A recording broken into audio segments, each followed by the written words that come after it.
Hi guys, my name is Cash with CashedOutCars, and we're finally back with another Miata project. In today's video, I'm going to be showing you how to install an aftermarket header or exhaust manifold on your Miata. So this will cover basically 1.6s and 1.8s. So if you have a NA or an NB Miata, this will show you how to do it. In this video, we're going to be replacing the stock header with a upgraded Racing Beat 4:1 header. And it looks awesome. I'm going to have another video talking about how it feels, so if you're interested in that, check that out. But for now, let's get into it and install a header on a Miata. The very first thing you have to do to remove your Miata header is 1, make sure it's completely cool so you don't burn yourself as you work on it. And then 2, if you have a stock header, you need to remove the heat shield. Now on a 1.6, and it's probably very similar for the 1.8, but I'm not totally sure, you have to remove all the hardware that holds it on. And there are all these 10mm bolts on there. There are a total of 5. And there's one hiding back on this side. So I'm going to go ahead and do that, and that'll expose the header, and then we could go from there.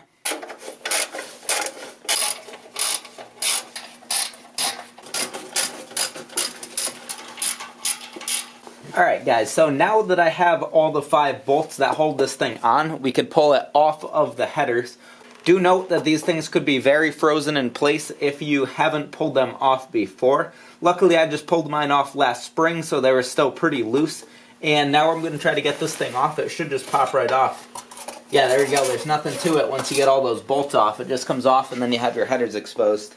Alright, the next thing that we're going to need to do is take all of these nuts off that hold the headers in place. And once again, these are all probably very rusted. I could see that these are fairly corroded and not in great shape. So what I'm going to do is blast them with some PB Blaster to make them easier to come off. And then I'm also going to wire brush all of the threads to try to get as much rust and corrosion off of there so I could get to them.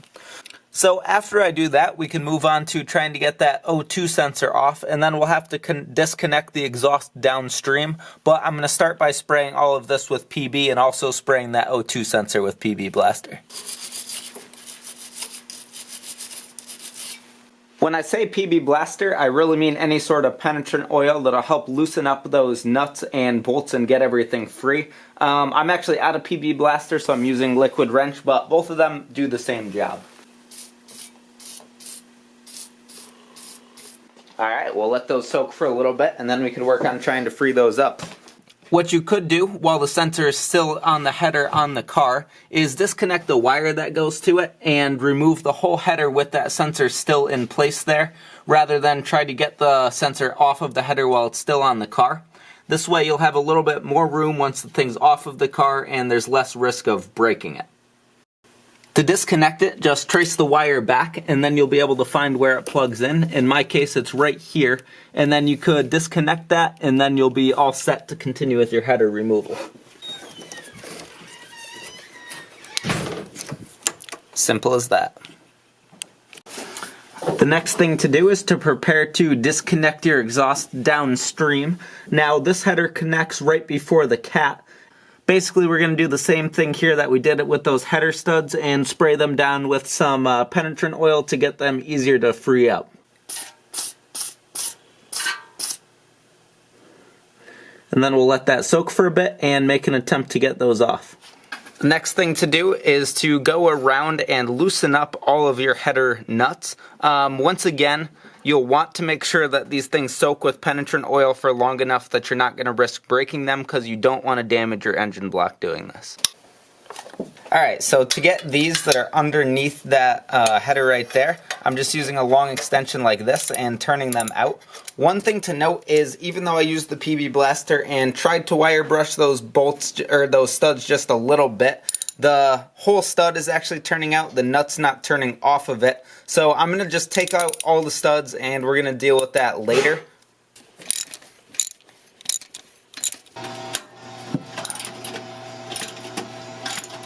Next thing, once again, after the penetrant oil sits for a little bit, you could go ahead and pull off the connection to your cap, and then your header should be free and you'll be able to begin the process of actually getting it out of the car.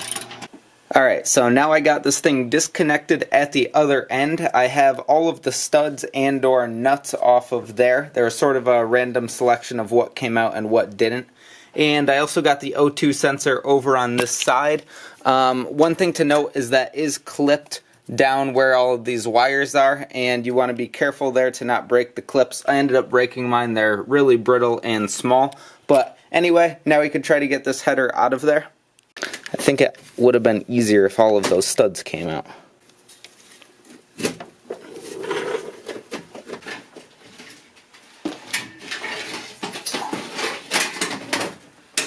Wait a minute.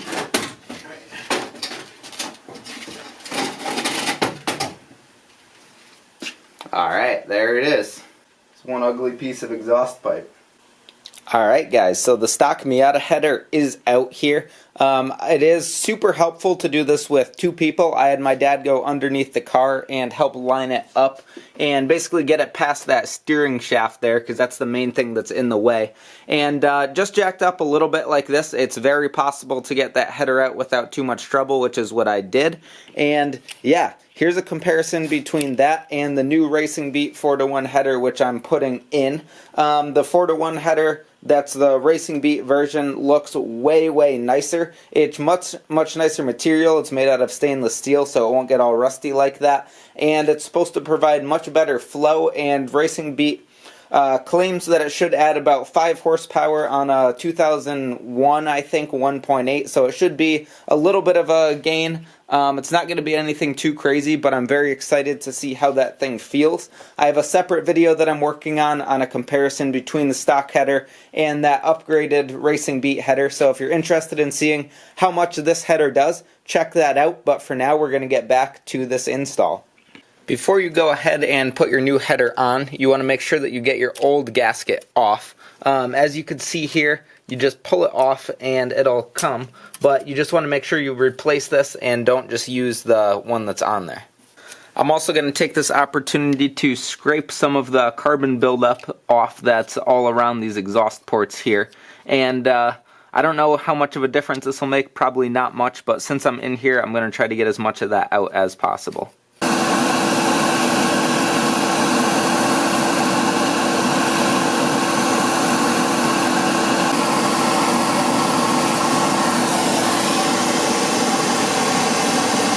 Alright, so now that we're ready to get the new header on, we need to get these studs sorted out. Like I said, if the studs stay in place, you won't have to worry about this, but mine did not stay in place.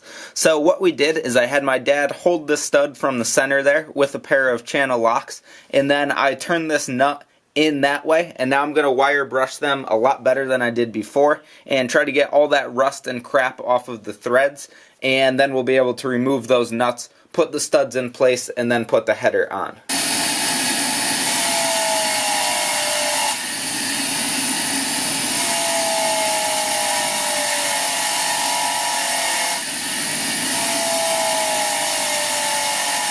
Alright, so now I put all of the header studs back into place.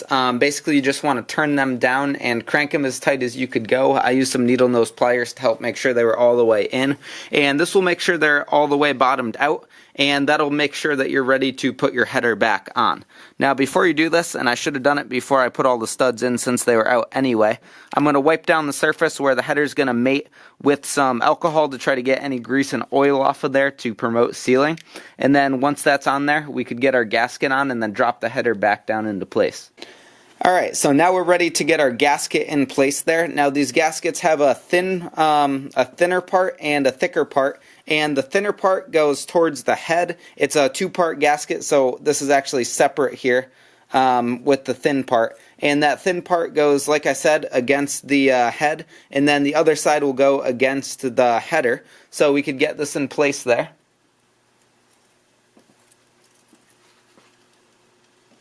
And now we could get ready to put our new header into place. This is a Racing Beat 4-to-1 header, and it's a pretty sweet looking header, and we're going to see how it performs. So if you're interested in that, I'm going to have another video after this one that compares this to a stock header. So if you want to see how this does, check that out. And now we're going to try to snake this thing down into place.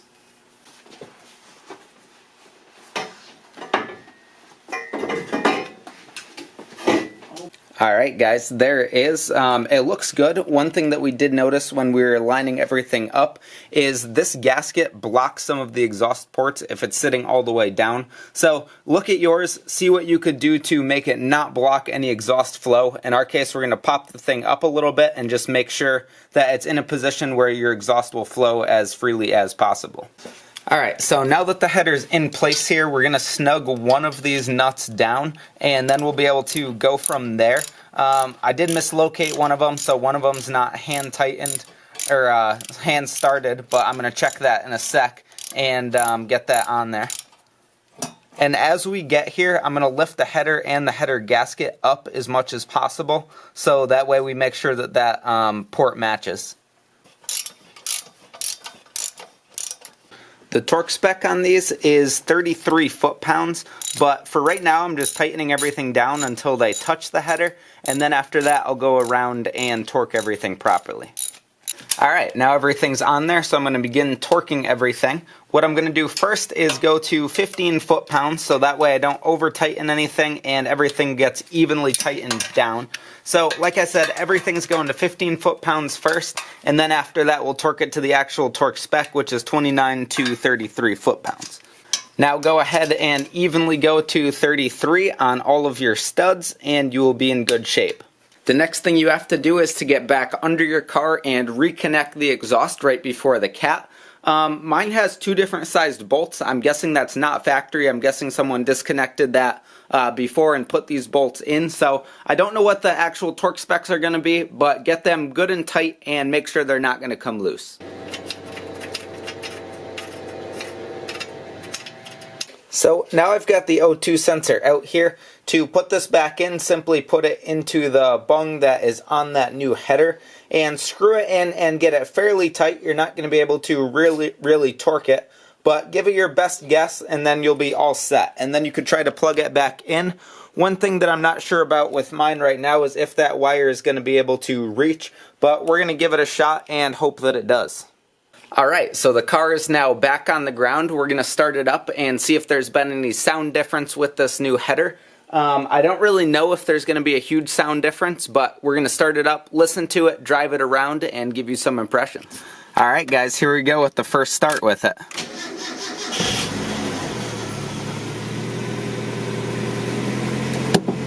Right now, it sounds extremely similar to the stock header. So guys, that is going to wrap up today's video. I hope you found it helpful. If you have any questions or comments about it, feel free to leave them below. Let me know what kind of headers you're putting on your Miatas. And yeah, like this video if you liked it, and subscribe for the next one. I hope to see you there.